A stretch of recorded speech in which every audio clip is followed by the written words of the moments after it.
dan semangat dan tekad untuk merdeka. 1000 dewa dari kayangan tidak bisa memerdekakan sesuatu bangsa yang di dalam dadanya tidak berkobar-kobar semangat, kemauan, tekad untuk merdeka.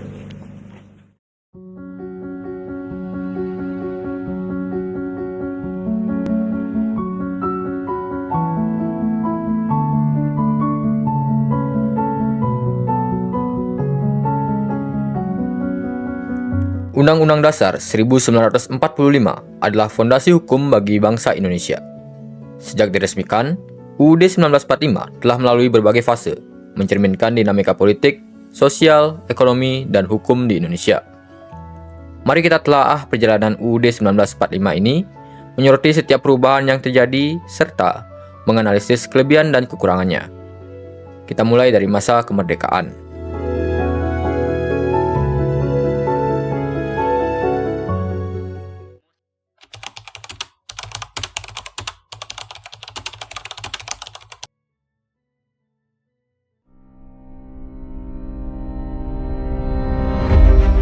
Pada 18 Agustus 1945, sehari setelah proklamasi, UUD 1945 disahkan sebagai dasar hukum Indonesia. Sistem pemerintahan presidensial diterapkan dengan presiden sebagai pemegang kekuasaan tertinggi. Kelebihan sistem ini adalah pengambilan keputusan yang cepat, sesuatu yang sangat diperlukan dalam situasi darurat seperti perang kemerdekaan. Namun kekuasaan yang terpusat pada presiden juga membawa potensi otoritarianisme. Mekanisme checks and balance belum cukup kuat, membuat pengawasan terhadap kekuasaan presiden terbatas. Situasi ini memang cocok untuk masa perang, tetapi setelah revolusi usai, Indonesia memerlukan sistem yang lebih inklusif. Perubahan besar datang pada akhir 1949.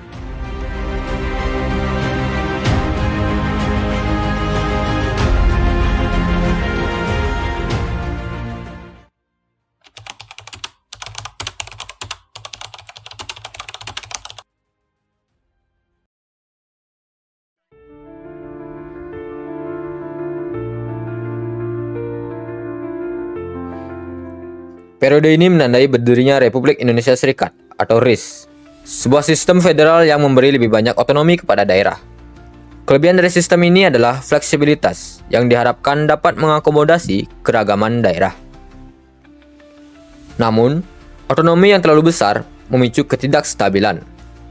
Beberapa daerah mulai menunjukkan keinginan untuk merdeka, yang akhirnya memecah belah negara.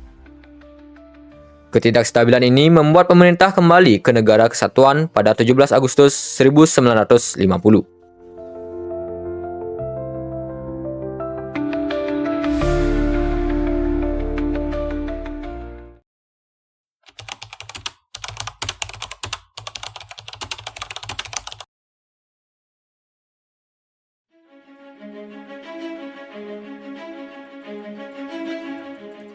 Indonesia kembali menjadi negara kesatuan dengan UUD sementara 1950, menerapkan sistem parlementer.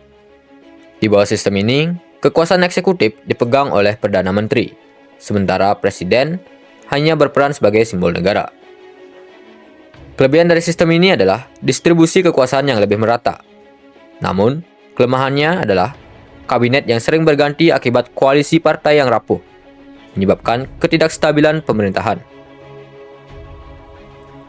Ketidakstabilan politik ini memuncak dengan dekret Presiden pada 5 Juli 1959 yang mengembalikan UUD 1945 sebagai dasar negara.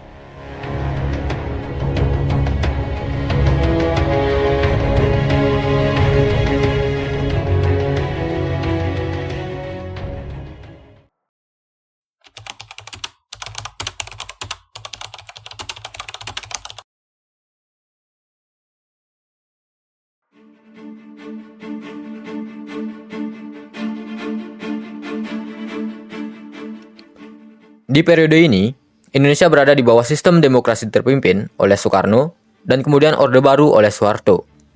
Pada masa demokrasi terpimpin, Soekarno memegang kendali penuh pemerintahan, menyatukan berbagai faksi politik.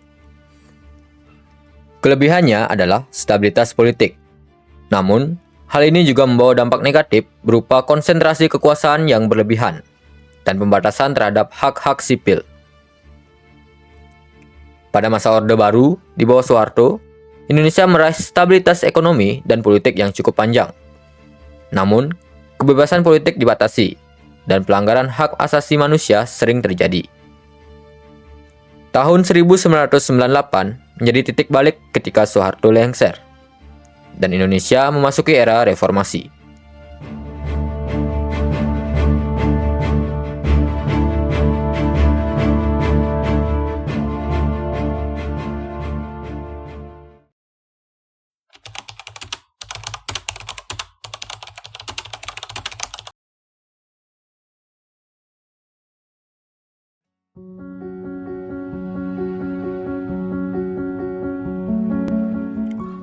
Setelah reformasi, UUD 1945 mengalami 4 kali amandemen yang memperkuat demokrasi dan membatasi masa jabatan presiden. Sistem checks and balance diperbaiki, dan kebebasan berpendapat meningkat. Namun, tantangan tetap ada. Korupsi masih menjadi masalah besar, meskipun sudah ada lembaga pengawas seperti KPK. Kebebasan yang meningkat juga membawa polarisasi politik, terutama saat pemilu. Namun, demokrasi yang lebih terbuka memberikan ruang bagi masyarakat untuk berpartisipasi lebih aktif.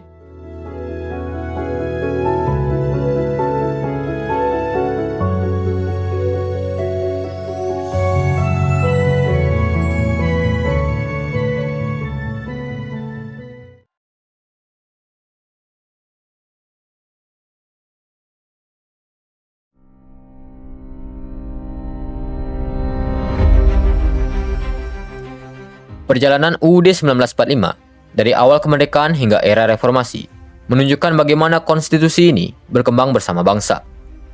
Setiap periode memiliki kelebihan dan kekurangannya, memberikan pelajaran penting bagi bangsa Indonesia. Dari sentralisasi kekuasaan pada masa awal hingga demokrasi partisipatif yang kita nikmati sekarang. Perjalanan UUD 1945 adalah refleksi dari dinamika negara yang terus belajar dan berkembang. Di masa depan, kita semua memiliki tanggung jawab untuk terus menjaga dan memperbaiki konstitusi ini, memastikan bahwa ia tetap relevan dengan tantangan zaman dan membawa kesejahteraan bagi seluruh rakyat Indonesia.